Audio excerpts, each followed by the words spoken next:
Hello, puppets. Try to ignore my hideous kitchen. Don't even look at it. Don't you do it. Anyway, since the podcast ended up having to be canceled this week, I thought my vlog should probably be about Mad Max because I saw it and I have a lot of feelings about it. For those of you who haven't seen Mad Max Fury Road, I don't think this will have any spoilers in it, but if you're like super uptight about learning anything about a story, maybe don't watch this because I do just want to talk about it. I don't want to have to think about it, but I can't think of any plot points that I'll actually share. Anyway, so the basic premise of the movie is that Mad Max has been captured and ends up through various circumstances kind of on the run from a big bad guy, and along with him on the run is a lady named Furiosa and a bunch of other ladies who are wives trying to escape Immortan Joe, the main bad guy. And they go on a bunch of adventures and kill things, and it's great. First of all, everybody's saying this is a feminist movie except for Anita Sarkeesian. It's definitely the most feminist action movie I've ever seen. I wouldn't say it's blatantly feminist if feminism wasn't such a hot topic. I don't think anybody would say, oh, this film's really feminist. And in fact, it's really sad that everyone is saying this is so feminist because it's a film that just treats women as people. And it doesn't make a big deal about anything. It just treats women the same way that men have been treated in action movies. And the fact that it does that makes it revolutionary, and that makes me really, really sad. Because it's not like, they're not like every third step in the movie going, look at the feminist plight, look at the plight of women. It's not even like a real focus of the movie, in fact. Because other people in this world are also going through horrible things. You know, women who look a certain way are made to be breeders. Women who are very good at producing milk are made to be pumping breast milk for people to drink. Men who are not good at anything are used as body bags, basically just blood to fuel the injured warriors. Young men who are strong are used as warriors. People who are completely useless are at the bottom rungs of society and treated very poorly. So it's showing what happens in this sort of society that doesn't treat people with compassion and empathy and as people, but instead, because it's trying to force everyone to survive, because everyone is in these desperate kind of situation, the leader of this particular society has decided that the way to survive is by being very strict and regimented and everyone having their place.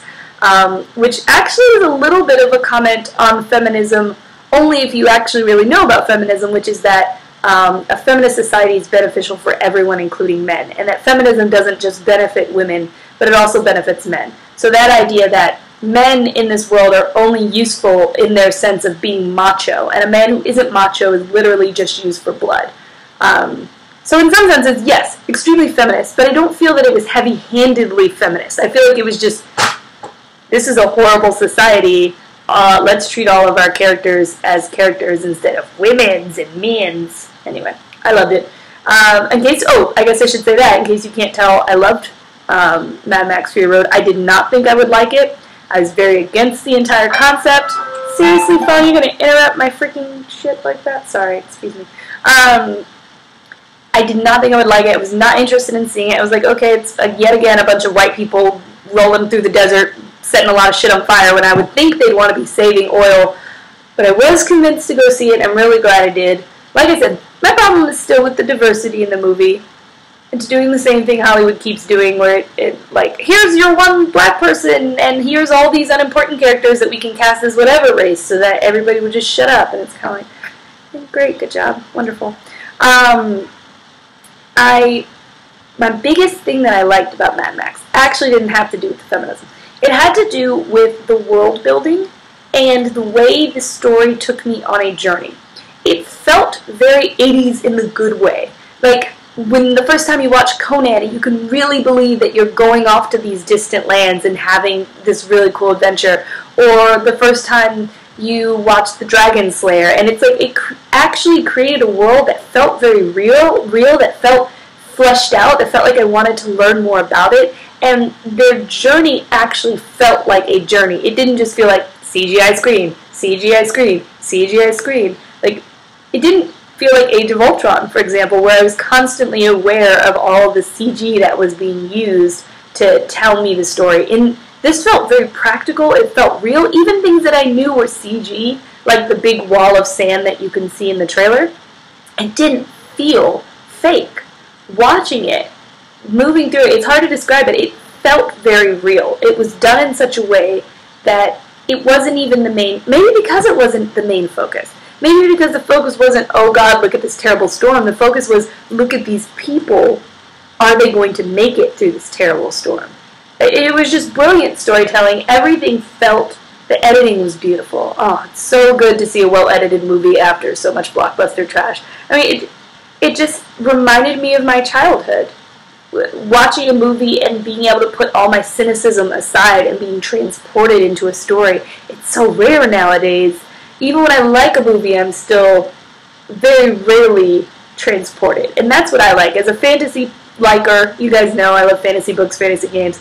What I want from any movie or book or show is I want to go somewhere else. I want to leave the real world. And I don't want to be reminded by, oh, this is obviously green screen. Oh, look at that stupid stunt. Oh, look, they did this so that they could do product placement. Like, this was a movie that felt pure and true and exciting, and I want to go read the comics. Anyway, I don't know what else I could tell you, but to say that I really enjoyed it. There are some naysayers who say that not enough was explained.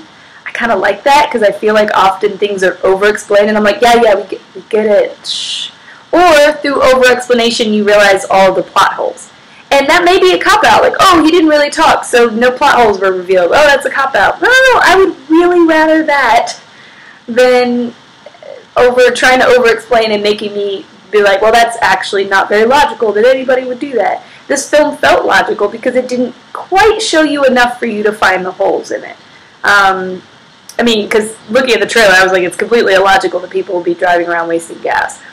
But it gave me a world in which it made sense, but it didn't try to explain to me why it made sense, because then I would have said, you're full of shit, Mad Max Fury Road. Anyway, let's see, is there anything else about it I should mention? Just, I think you should go see it. Oh, Anita Sarkeesian said it wasn't a feminist movie because of this, that, third, the other.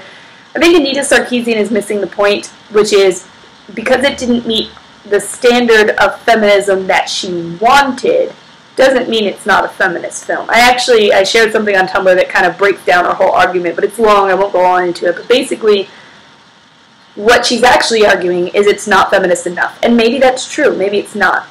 But it is still a feminist movie, it is still a movie, and again, I just want to say, it is sad that this is considered a feminist movie, because it should just be a movie. It's what we've always asked for. Give us an action movie where women are just treated the same way as the guys are, and it doesn't mean anything. It's not a big difference. And they did. They did that, and it was awesome, and we all loved it. So do that for more movies. Give us the Ridley Scott shit. Give us the aliens and the marine lady from back in the day. I don't remember what movie that is I'm thinking of, but that's what I want. And I think this movie did it better than a lot of other movies. So yeah, I think you should go see it if you haven't. If you have seen it, you should tell me your favorite part. My favorite part was when both Mad Max and, this isn't a spoiler, when both Mad Max and Furiosa leaned at the same time to shoot backwards. That was just a really pretty scene. There are also a lot of really funny quotes. Anyway, tell me your favorite parts in the comments, and I'll see you next week. Bye!